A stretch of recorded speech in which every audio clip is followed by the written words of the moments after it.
साथियों, आपने कैडर तो बहुत देखे होंगे, शायद आपने ऐसा कैडर कभी नहीं देखा होगा। क्या आपने देखा है कभी ऐसा कैडर जिसमें कैडर के दौरान जनता ने सीधे सवाल किए हों? जी हाँ, हम बात कर रहे हैं बसपा के पूर्व उपाध्यक्ष एवं नेशनल कोऑर्डिनेटर जयप्रकाश सिंह जी की। जी दोस्तों, जब जयप्रकाश सिंह जी कैडर दे रहे थे तो देश की जनता ने उनसे सीधे सवाल किए थे। आज हम आपको रूबरू करवाएंगे उन सवालों से। आखिर क्या है वो सवाल? आखिर जयप्रकाश सिंह जी से जनता ने ये कौन से सवाल पूछ लिए? हम आपको करवाएंगे इस क्लिप के अंदर रूबरू। तो देखिए हमारी ये खबर और वीडियो क्लिप। तो पहला सवाल, जयप्रकाश जी, आप बहन जी की इतनी तारीफ क्यों करते हैं जबकि आपको बहन जी ने पार्टी से बाहर किया हुआ है? साथियों, सवाल ये समाज के बीच में काफी दिन से चल रहा है। बात जायज है सम्मानित साथियों। साथियों, मैं क्यों तारीफ करता हूं ये मैंने आपको पहले बता दिया। और साथियों, मुझको बहन जी ने पार्टी से बाहर कर रखा है। इस पे साथियों मैं एक बात बता के अपनी बात को समाप्त करता हूं। साथियों, मुझसे आदरणीय बहन जी ने 3 वचन लिए थे जब मुझे राष्ट्रीय उपाध्यक्ष बनाया था। तो जब मुझसे 3 वचन लिए थे कि जयप्रकाश मुन्ना बेटे मुझे वचन दे, मुझे 3 वचन दे। नंबर 1 वचन मैंने आपको पहले साथियों पहले बताया होगा कभी। नंबर 1 वचन कि तू मुझे कभी धोखा नहीं देगा। नंबर 2 वचन सम्मानित साथियों कि तू कभी घर वापस नहीं जाएगा। और नंबर 3 वचन कि तू कभी शादी नहीं करेगा। साथियों, अगर आप इसको अदरवाइज ना समझें तो यही 3 वचन मान्यवर साहब कांशीराम जी ने बहन जी से लिए थे। और आप इसको अदरवाइज ना समझें तो यही 3 वचन आदरणीय बहन जी ने मुझसे लिए। साथियों, मैं झूठ नहीं बोल सकता क्योंकि ये बहन जी का मामला है। कल को कोई बात बन गई तो बहन जी मुझसे पूछ सकते हैं, आपके सामने बदनामी हो सकती है। साथियों, ये 3 वचन मुझसे बहन जी ने लिए। इन 3 वचनों का मैं अर्थ समझता हूं। मुझे धोखा नहीं देगा, इसका मतलब अधिकांश लोगों ने धोखा दिया। बहुत से लोगों ने कहा कि मैं शादी नहीं करूंगा, लेकिन बहन जी ने कहा जाके शादी कर। मुझसे कहा कि बेटे मुन्ना, तू कभी शादी मत करना, अपने घर मत जाना, मुझे कभी धोखा मत देना। साथियों, उस चीज को मैं समझता हूं। तो साथियों, मैं आपसे कहना चाहता हूं, बेशक मुझे आदरणीय बहन जी ने आज बाहर किया है पार्टी से। साथियों, मैं जब भी बहन जी के लिए काम करता था, जब बहन जी मुझे नहीं जानती थी, चाहे वो यूपी में हो, चाहे गुजरात में हो, चाहे हरियाणा में हो, चाहे कहीं पर भी हो, मैं हर जगह पार्टी काम के लिए गया। हमारे पॉइंट नेता इस बात को जानते हैं। उसके बाद साथियों, मैं तब भी काम करता था जब आदरणीय बहन जी ने मुझे आशीर्वाद दिया। और साथियों, उसके बाद भी काम करता हूं जब बहन जी ने मुझे पार्टी से बाहर किया हुआ है। क्यों? क्योंकि साथियों, ये आंदोलन का मामला है। आंदोलन में ये बात जानना जरूरी नहीं है। आंदोलन में ये जानना जरूरी नहीं है कि हमारे आंदोलन का हेड ये जाने कि हम उसके लिए काम कर रहे हैं। ये पॉलिटिक्स में जरूरी है। हेड के द्वारा पॉलिटिक्स में जरूरी है कि वो जाने। आंदोलन में जरूरी नहीं है कि वो जाने हमारा हेड कि हम उसके लिए काम कर रहे हैं। तो साथियों, इसीलिए मैं बहन जी की तारीफ नहीं, इस तारीफ शब्द जो है वो नेगेटिव वर्ड है। मैं सच्चाई बयां करता हूं बहन जी की, उनके संघर्ष के बारे में बताता हूं। और साथियों, पार्टी के अंदर रहूं चाहे पार्टी के बाहर रहूं, चाहे बहन जी अंदर रखें चाहे बाहर रखें, लेकिन हम लोग, हमारी पूरी टीम, पूरे देश में जो कारवां जो बढ़ रहा है, ये कारवां इसी प्रकार से बढ़ता रहेगा और बहुजन समाज पार्टी को मजबूती देने का काम करेगा। इसलिए सम्मानित साथियों, हम लोग इसी प्रकार से काम करते रहेंगे। चाहे बहन जी आशीर्वाद फिर से देंगी तो हम लोग फिर से और फिर पार्टी में काम करेंगे। जयप्रकाश जी का वो हाल है, तू कौन में खामे खां। ये बात तू कौन में, ये तो मैंने कमेंट्स में मैंने पढ़ा भी था कि लोग कहते हैं कि जयप्रकाश क्या तू कौन में खामो खा, बेमतलब में बहन जी के पीछे वो पड़ा हुआ है। पता नहीं वो क्या मामला है उसका। तो सम्मानित साथियों, मैंने आपको ये पहले भी बताया कि चाहे इस मूवमेंट में हम खप जाएं, चाहे हमें कोई खाम मान ले, बहुत से लोग पहले भी कहते थे सम्मानित साथियों, हमें उनके चक्कर में नहीं पड़ना। मुझसे बहुत से लोग सवाल करते हैं कि साहब हमको जो काम करने में बड़ी दिक्कत आ रही है, हमको बड़ी प्रॉब्लम आ रही है, लोग हमें उल्टा सुल्टा बोलते हैं। तो साथियों, मान्यवर साहब कांचीराम जी समझाते थे अपने कार्यकर्ताओं को, आप लोग भी सम्मानित साथियों उस बात को समझें कि वो बताते थे एक हाथी होता है, वो गांव में आता है। आप जानते होंगे पहले गांव के क्षेत्र के, हाथी गांव में आता है, पूरे गांव के कुत्ते उसके ऊपर भौंकते हैं, पूरे गांव के कुत्ते उसके पीछे पड़ जाते हैं, उसके पीछे भौंकते हैं, लेकिन हाथी चलता रहता है। जब हाथी चलता है, कुत्ते भौंकते हैं, तो उनसे कोई नहीं कहता कुत्ते लोगों से कि आप भौंको, कोई नहीं कहता, हाथी चलता रहता है। हाथी गांव छोड़ के बाहर निकल जाता है, वो आगे चला जाता है, कुत्ते भौंकना बंद कर देते हैं। तो सम्मानित साथियों, जब वो भौंकना बंद करते हैं, तब भी उनसे कोई नहीं कहता कि आप भौंकना बंद कर दो। इसलिए सम्मानित साथियों, समाज में कुछ लोग ऐसे होते हैं जो इस प्रकार से बड़बड़ाने का काम करते हैं, आपका मनोबल का तोड़ने का काम करते हैं। लेकिन मेरे नौजवान साथियों, इस मूवमेंट में आपको पीछे मुड़ करके नहीं देखना होगा। मुझसे बहुत से लोग कहते हैं भाई साहब हमको जेल हो जाएगी, हमको जेल हो गई, हमें वो हो गई।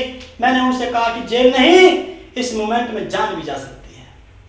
इसके लिए हमको तैयार होना होगा। जयप्रकाश की जान भी जा सकती है, हमारे साथी की किसी की जान जा सकती है। यहाँ तो मौत हमेशा यहाँ पे रहती है। तो साथियों, आप लोगों से मेरा निवेदन है, आप लोग काम करते रहें, किसी के कहने में आप आगे के अपना मनोबल ना तोड़ें। जो बोल रहा है उसको बोलने दें। अगर आपका रास्ता सही है, आपकी नीयत साफ है, तो आप लोग हाथी की तरह आगे निकल जाओगे, और वे लोग इसी प्रकार से उल्टा सुल्टा कमेंट्स करते रह जाएंगे। सम्मानित साथियों, तीसरा सवाल,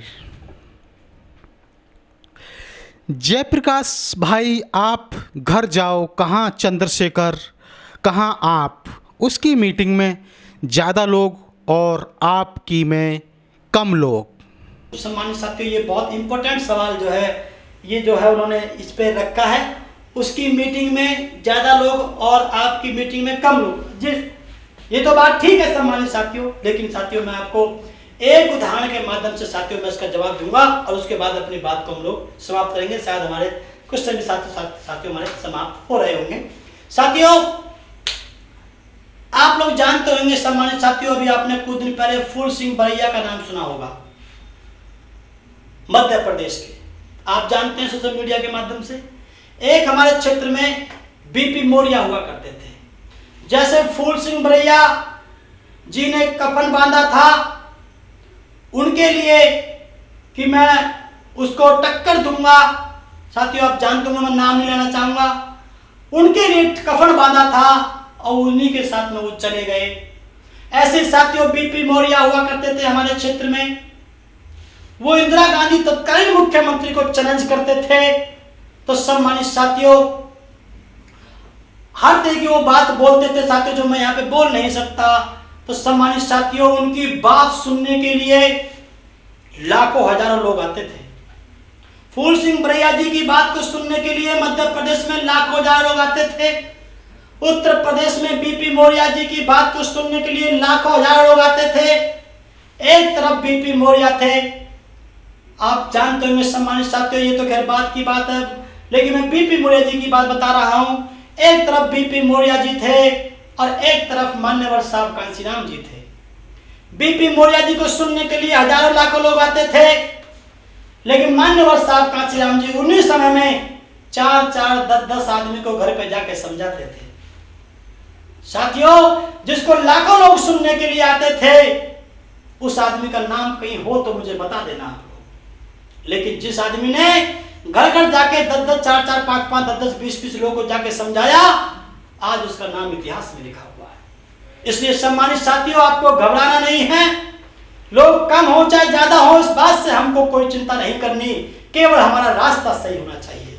मैंने आप लोगों के सोशल मीडिया के माध्यम से जाना है कि गलत रास्ते पे लंबी दूरी तय करने से अच्छा है अच्छे रास्ते में कम दूरी तय कर लेना। सम्मानित साथियों, हमारे पास लोग कम हैं आज, लेकिन सम्मानित साथियों आप अच्छी तरह से जानते हैं जब मान्यवर साहब कांशीराम जी के कारवां ने ऊंचाई को पकड़ा तो इस देश का सबसे ज्यादा आदमी इकट्ठा करने वाले मान्यवर साहब कांशीराम जी बने।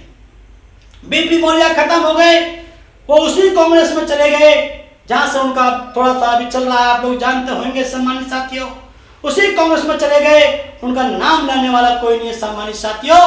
लेकिन मान्यवर साहब कांशीराम जी के कारवां ने जब ऊंचाई को पकड़ा, उसमें से निकलते हुए जब पार गए तो इंदिरा गांधी के रिकॉर्ड को तोड़ने वाले मान्यवर साहब कांशीराम जी बने, जिसने इंदिरा गांधी जी से भी बड़ी रैली करके मान्यवर साहब कांशीराम जी ने दिल्ली में, लखनऊ में और कलकत्ता में करके दिखाई मेरे सम्मानित साथियों। इसलिए हमको इस बात से घबराना नहीं है, मैं घर जाने वाला नहीं हूं, चाहे आदमी 4 मिले। मैं तो पहले भी कहता हूं, एक बिहार के साथी ने मुझसे पूछा कि सर कम से कम कितने लोग होने चाहिए जो आप हमारी मीटिंग में आ जाएं, तो मैंने कहा कम से कम 5 आदमी होने चाहिए। बोले साहब आप क्या मजाक कर रहे हो?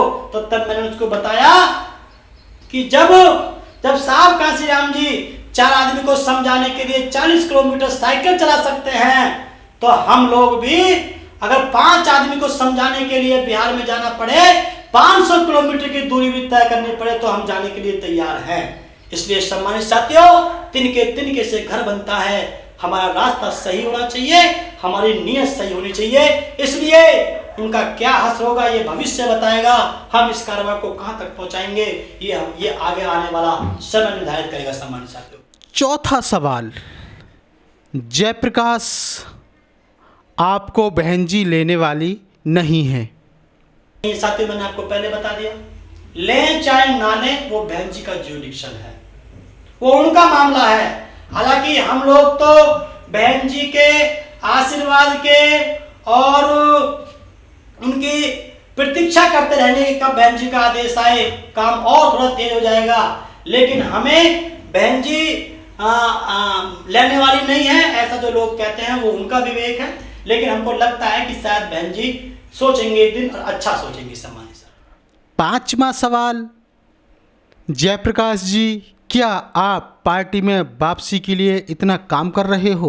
जयप्रकाश जी क्या आप पार्टी में वापसी? साथी मैंने आपको पहले ही बताया कि मेरा पार्टी में वापस करने के उद्देश्य से मैं काम नहीं कर रहा हूं। मैं काम कर रहा हूं बहुजन समाज पार्टी का, उसमें वापसी बनती है तो ये बहन जी के लिए हमारे ऊपर बहन जी का ऋण होगा।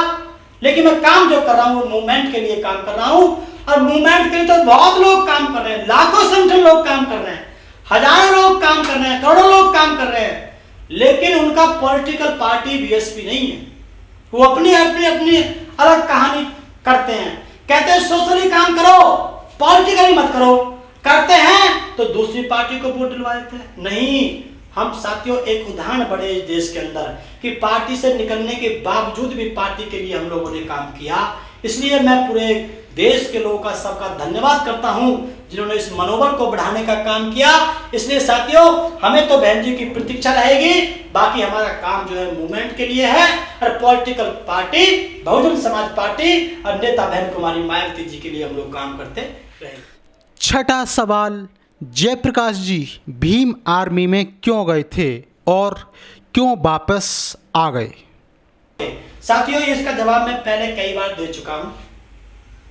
मैं जब भीम आर्मी में गया था, जब चंद्रशेखर भाई जेल में थे, उस समय उनका कहना ये था, जब मैं मिल के आया था, कि भाई ये जो है हम बीएसपी के लिए काम करेंगे। हमने कहा ठीक है भाई। फिर वो जेल से बाहर आए, उन्होंने कहा कि हम गठबंधन के साथ हैं, जबकि उस समय तक गठबंधन हो नहीं पाया था। तभी मैं उनकी मंशा को समझ गया था।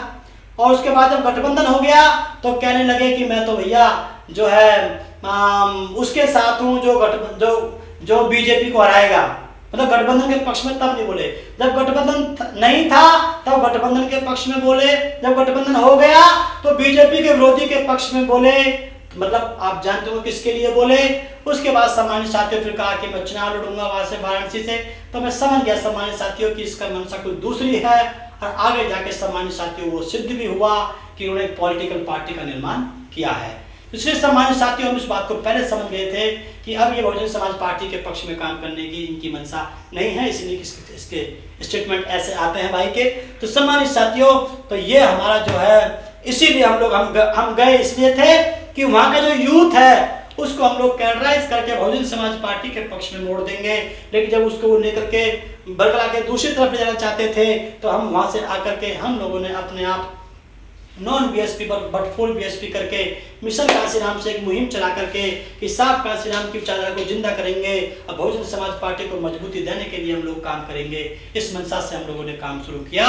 सम्मानित साथियों, ये हमने बात साथियों, ये सवालों के जवाब हमने आपके बीच में दिए। मैं आपका पुनः जिन साथियों ने इसको शेयर किया, साथियों आप लोग आज आगे भी इसको शेयर करेंगे, इसको लोगों तक पहुंचाने का काम करेंगे।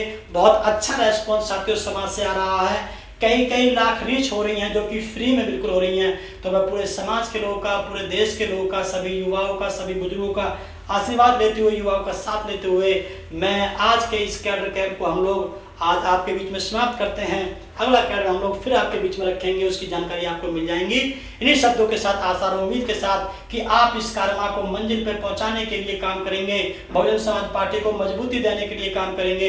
इसी आशा और उम्मीद के साथ सभी का धन्यवाद करते हुए अपनी वाणी को यहीं विराम देता हूँ। जय भीम, जय भारत, जय कांसीराम, जय बसपा। धन्यवाद।